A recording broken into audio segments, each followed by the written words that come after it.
Kembali di Maestro Youth Channel. Jangan batasi belajar kita, belajar anak muda, mengapa tidak?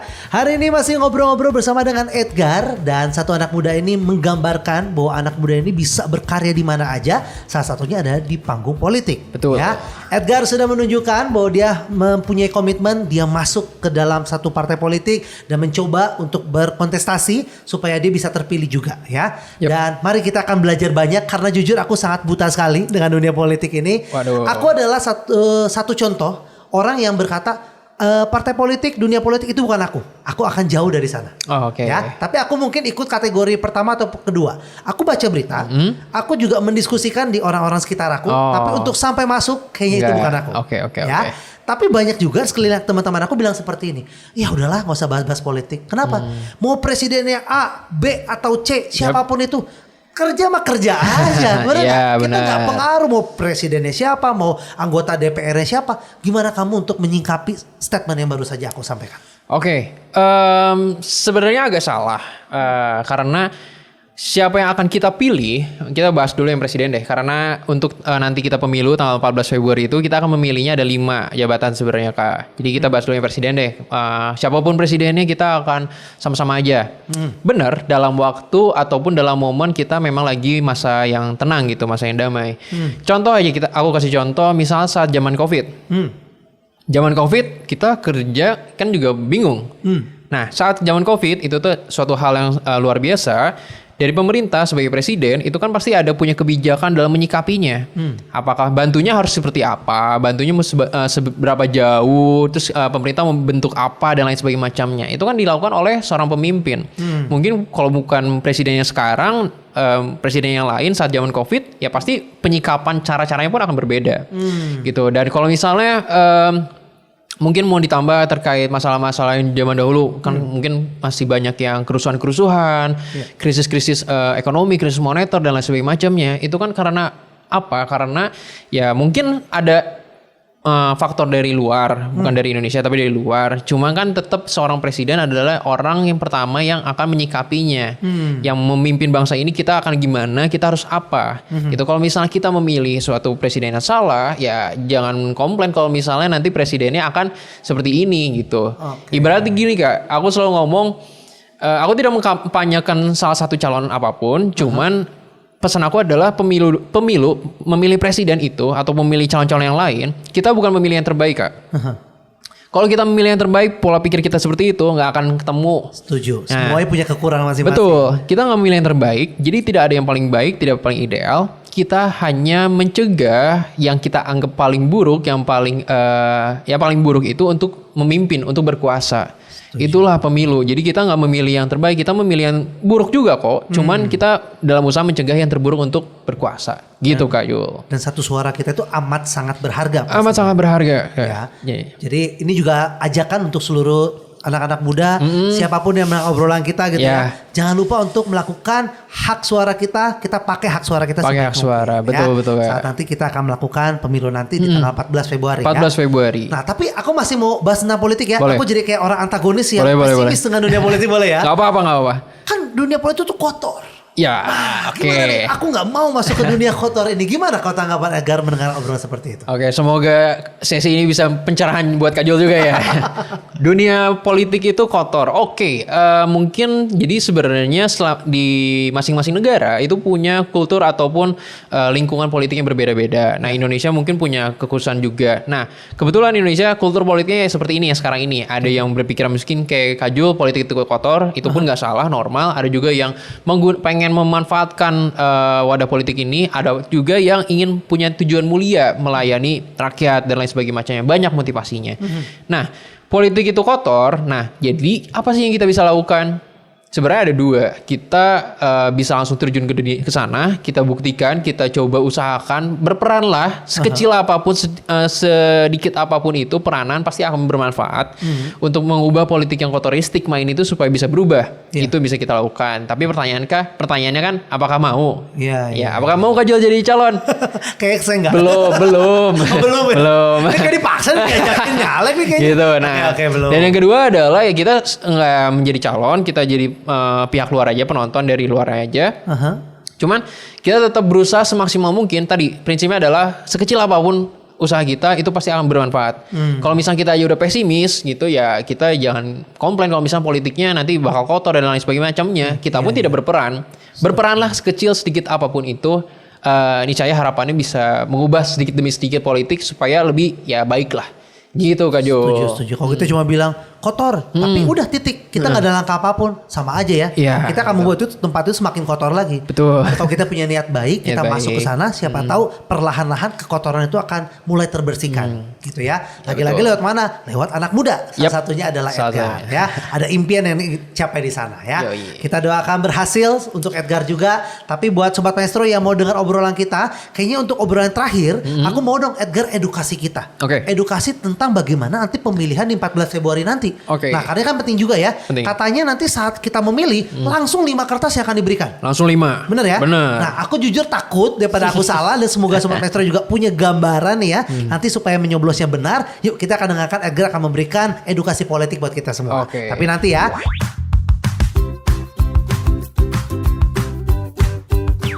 Yuk kita manfaatkan setiap waktu yang ada untuk ngobrol-ngobrol bersama dengan Edgar. Tadi aku janji akan ada edukasi politik nih. Tapi sebelum masuk ke edukasi politiknya, Edgar punya cerita khusus nih yang katanya mau diceritakan buat kita semua. Dan katanya ini cerita yang gak sembarangan diceritain ke semua orang. Betul ya Edgar ya? Yeah. Karena takutnya ada judges yang hadir dari semua yang mendengarkan, tapi gak apa-apa. Ini kamu feel free aja untuk cerita. Ini kan dari sudut pandang kamu aja. Yep.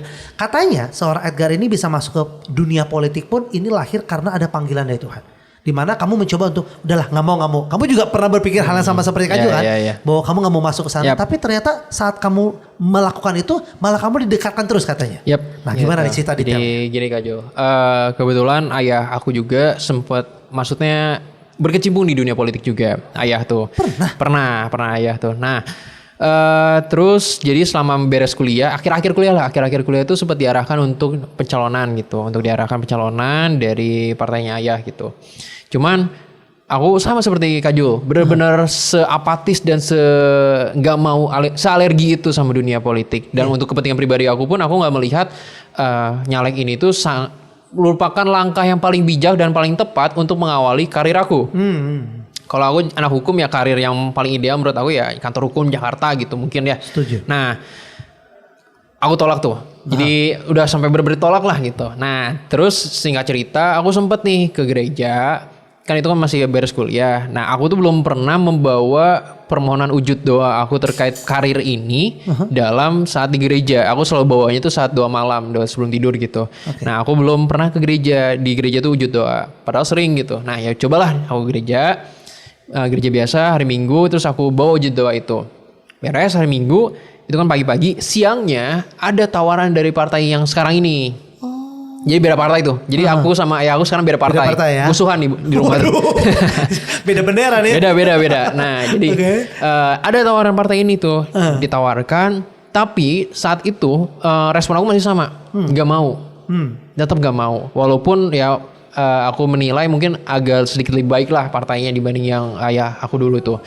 Nah, akhirnya tuh udah beres udah malamnya entah kenapa yang biasanya kalau misalnya ada obrolan seperti itu aku tuh ya udah santai lewat aja, tapi pas malam itu tuh aku termenung. Termenung entah kenapa benar-benar termenung. Jadi kayak mungkin Tuhan kayak mengajak aku untuk coba kita renungkan bersama-sama, kita pikirkan bersama-sama. Kenapa sih kamu tutup diri itu terhadap dunia ini, kesempatan ini? Nah, aku coba untuk merenung, mikirkan. Makanya tadi aku akhirnya sekarang sadar ada kesadaran, momentum, dukungan, kesempatan, dan yang mana semuanya itu tuh sangat-sangat mengarahkan aku untuk coba dijalankan gitu. Ini tuh baik bukan untuk aku saja tapi untuk banyak orang dan memang dibutuhkan gitu. Fenomena itu aku memang dibutuhkan peran keterwakilan ini. Gitu. Jadi aku menganggap loh kok semakin aku menolak semakin disodorkan. Dan semakin disodorkannya pun semakin disodorkan yang lebih baik lagi gitu. Jadi aku merasa Tuhan udah ngasih nyodorin aku berkali-kali, udah semakin dekat di muka gitu. Masa aku tetap tolak, masa aku tetap mau tutup mata. Ini pun juga suatu pelayanan. Jadi coba aku jalankan, dan memang salah satu dukungan yang aku dapat pun juga ya misalnya dari teman-teman lingkungan-lingkungan dari orang kerja gitu, tetangga-tetangga, keluarga memang mendukung dan memang mengharapkan punya kepercayaan ke aku gitu. Jadi nggak boleh kecewakan lah Kak. Gitu Betul, Kak ya. Jul. Ingat ya, ini yang penting juga nih ya, karena kebanyakan yang masih calon masih baik ya. Saat sudah memimpin, wah jadi kayak berubah hidupnya. Jangan sampai seperti itu ya. Kita doakan Edgar dengan niat baiknya. Kalaupun nanti terpilih, tetap ya niat baik itu harus tetap dipegang. Pasti. Jangan mengecewakan setiap memimpin yang memilih Edgar nantinya. Doakan Kak Jul. Doakan ya. Oke, dan doakan juga Kak Jul nggak apatis. Ya, amin. Walaupun Kak Jul nggak janji akan masuk ke dunia politik. Tapi yuk kita mau belajar seperti janji kita tadi ya. Oke. Memilih 5. Yang satu yang pasti Kak Jul tahu, pilih presiden. Oke. Paling gampang. Paling gampang. Nah 4 ini Kak Jul rada pusing nih. Boleh jelasin ke Kak Jul nggak nih? Nggak boleh. Nggak boleh. Udah kita Bercanda. boleh dong, boleh dong. Oke, jadi ada 5 kan ya Kak Jul. Kita nyoblos 14 Februari Aha. di TPS. Nah, TPS-nya itu tahu di mana Kak Jul TPS-nya Kak Jul? Di mana ya? Coba sih cari tahu. Tapi dekat-dekat rumah. Dekat-dekat kan? rumah, bukan dekat-dekat rumah, lebih tepatnya dekat di domisili KTP. Kan ada yang domisili KTP-nya di mana, rumahnya di mana. Nah, di domisili KTP-nya itu. Faktornya KTP-nya Nah, bukan gitu. tempat tinggal. Bukan. Oke. Jadi domisili KTP di mana, TPS-nya di situ. Oke. Nah, kita akan memilih nanti di TPS. Jadi kita datang ke TPS. Kita akan mendapat langsung 5 surat suara. Oke. Pertama itu presiden, wakil presiden, kedua DPD RI. DPD RI. DPD RI itu yang independen yang nggak dari partai. Oke. Itu DPR RI, Aha. DPRD provinsi, Oke. DPRD kabupaten atau kota. Oh. Gitu ada Rumit 5. ya, Nah, banyak ya. setiap surat suara ini punya warna khasnya masing-masing. Oke. Jadi kayak nanti kalau surat suara tuh ada warna cirinya lah. Kalau presiden tuh warna abu, Oke. DPD itu warna merah, DPR RI warna kuning, provinsi warna biru, DPRD kabupaten kota itu hijau. Oke. DPD RI warna apa kok? Waduh. DP merah. Merah, benar. Oke. DPD RI warna merah. Langsung dites langsung. Guru. Untung bisa ya. Untung bisa, Oke, bagus. tapi kalau DPR itu kan untuk pusat ya. Yap. DPR RI. Ya. Presiden jelas. Gitu Jelas. ya. Untuk 3 ini DPR daerah berarti mungkin misalnya kalau kita Bandung gitu ya. Betul ya? Jadi DPD RI itu tetap tingkatannya tetap RI. Kalau misalnya DPRD provinsi tingkatannya provinsi di Jawa Barat berarti Oh, kan kalau Jawa kita Barat. ya berarti kan di Kota Bandung. Kalau yang DPRD kabupaten atau kota itu sesuai kabupaten kotanya. Kalau aku kan mencalonkannya di Kabupaten Bandung, artinya kalau misalnya ditanya kantornya di mana, di Soreang. Oh. Gitu. Jadi ada beberapa jabatan-jabatan juga ya. Ada 5 jabatan, kita harus pilih 5 jabatan. Nah, lanjut lagi nih Kak Jul. Jadi kita udah beres. Nah, nanti di surat suaranya kita kalau memungkinkan kita cek dulu Kak Jul, surat Oke. suaranya itu cacat atau enggak.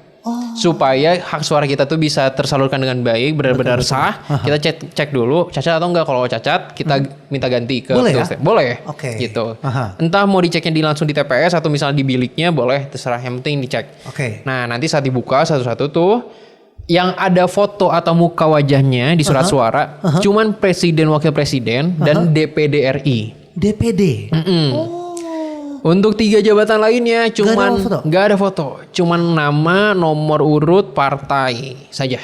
Oh, gimana nih kita mau ketahuin sosok-sosok yang mau kita pilih itu gimana? Nah, makanya bingung ya Kak Jul. Kalau misalnya muka dan cara nyoblosnya juga jadi bingung. Kalau muka kan gampang ya, Iya, mau tinggal nyoblos mukanya atau- aja. iya. Mau mata, hidung, mulut sama aja gitu kan. Oke. Nah, kalau yang ini sebenarnya kalau misalnya Kak Jul dan teman-teman lainnya mau referensi muka atau wajah itu ada di mading TPS. Mading TPS. Ya, nah jadi pas kita lagi mau masuk nih, nanti ada madingnya. Jadi kayak kalau misalnya kita mesen makan, mau lihat menunya dulu gitu. Ada, nanti kita pilih yang ini lah gitu. gitu. Ada di mading TPS tuh wajah-wajahnya. Kalau mau jadi referensi muka boleh. Aha. Ataupun kalau misalnya harusnya dari calon-calon ini udah mulai pendekatan belusukan ke warga ya, masyarakat ya, supaya Setuju. kenal, supaya ngobrol gitu. Nggak cuma Iya. dari muka, tapi ya tahu apa yang menjadi visi misinya. Aha. Nah, jadi kita nanti mencoblosnya kalau yang tadi cuma ada namanya. Kalau misalnya mau pilih partai boleh partainya aja. Kalau misalnya milih nama ya namanya aja gitu. Nah, itu tuh jadi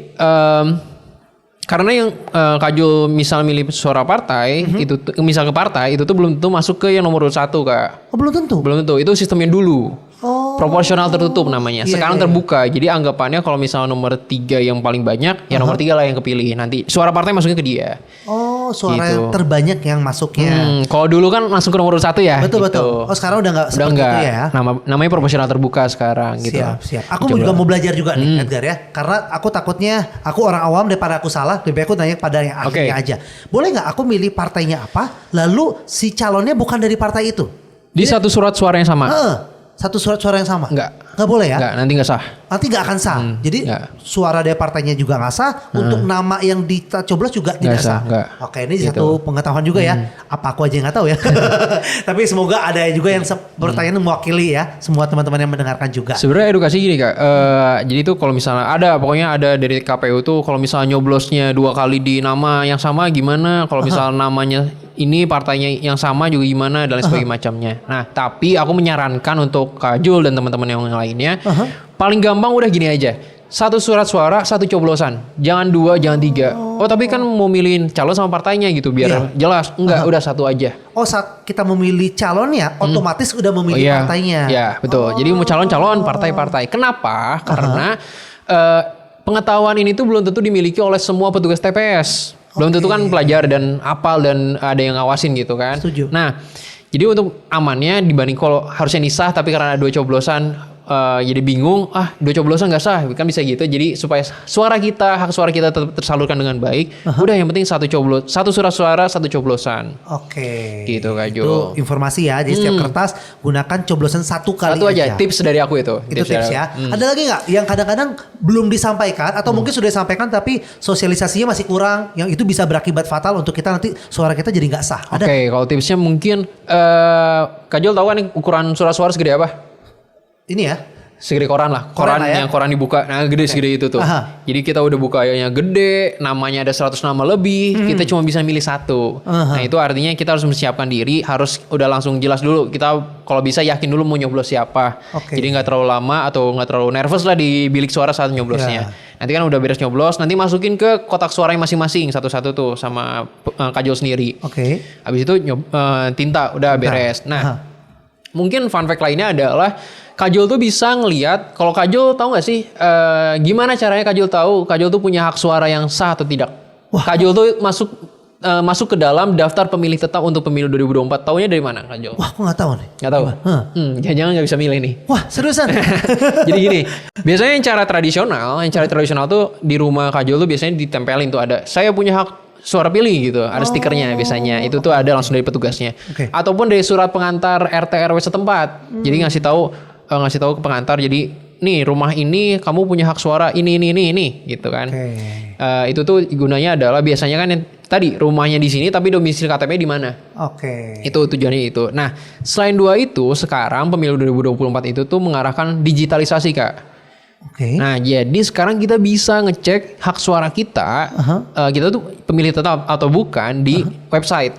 Websitenya adalah Namanya tuh, kalau nama persisnya aku lupa, cuman di Google langsung aja cek DPT online. cek DPT online. DPT itu adalah daftar pemilih tetap. Kita harus mengecek itu dulu nggak sebelum kita? Enggak juga. Nggak harus. Enggak harus. Jadi kadang-kadang sudah terdaftar juga. Nah ya kebingungan yang masyarakat adalah, kalau gitu berarti saya harus di RT harus daftar, di online harus daftar, di kayak harus daftar 2 kali. Enggak. Oh, nggak usah. Itu tuh jadi tadi yang stiker, yang surat pengantar, yang online ini itu tuh cuma untuk cross check aja Kak. Oke. Cross check nanti ke TPS. Oh nanti di TPS kamu nggak ada nih daftarnya. Nah kita bukti-buktinya punya nih. Entah mau bawa stiker, entah surat pengantar, entah mau bukti dari online itu bisa. Oke. Jadi itu cuma untuk sistem cross check aja Kak. Jadi cek DPT online, dibuka, nanti masukin NIK-nya, NIK Kak Jul, di enter, nanti ada tuh. Kamu punya hak pilih di TPS berapa, di mana, dan lain sebagainya macamnya. Oke, itu Kayak semua gitu, Kak. data-datanya sudah lengkap di sana. Ada ya. di situ, Kak. Oke, itulah beruntungnya kata kita juga sudah masuk dalam digitalisasi ya. Yep. Semua dipermudah. Iya. Dan tidak terasa waktu berakhir dengan cepat Edgar. Dikira mau ada 5 segmen lagi? Waduh, waktunya udah habis Edgar ya. Tapi kita doakan yang terbaik ya. Sukses Terima buat kasih, kamu Kak. juga. Nanti kalau semoga terpilih juga yang terbaik, membuat yang terbaik juga untuk Indonesia pastinya ya. Amin, doakan Kak. Oke, thank you juga buat Sobat Maestro yang sudah mendengar obrolan kita. Semoga ini bermanfaat buat kita semua dan jadi edukasi buat kita. Dan kita akan pamit undur diri. Dari Kaca Piring 12 Bandung ada Kak Jul beserta dengan narasumber kita. Ada Edgar Sian Gunawan. Kita pamit undur diri ya. Jangan lupa bahagia dan Tuhan memberkati. Bye-bye.